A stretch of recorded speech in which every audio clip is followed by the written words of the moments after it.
সমাজের প্রতিটি স্তরে একজন নারীকে শিকার হতে হয় বৈষম্যের।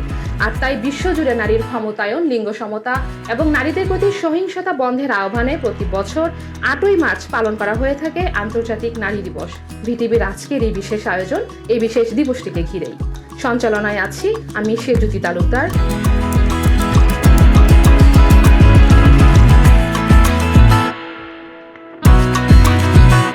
থাকছেন সংস্কৃতি কর্মী তাহমিনা পারভীন প্রীতি, তার পাশে আছেন লেখক স্মৃতি ভদ্র, এবং আমাদের মাঝে আরো একজনকে পেয়েছি আমরা, তিনি একজন সফল উদ্যোক্তা সুমি রায়। যদি আমরা বিবেচনা করে থাকি নারী উদ্যোক্তা হিসেবে আমাদের সমাজে এখনো কিন্তু আমরা ওইরকম পর্যায়ে যেতে পারি।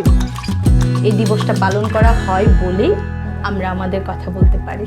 বাংলাদেশে আমরা কেমন ছিলাম, এখানে আমরা মেয়েরা কেমন আছি।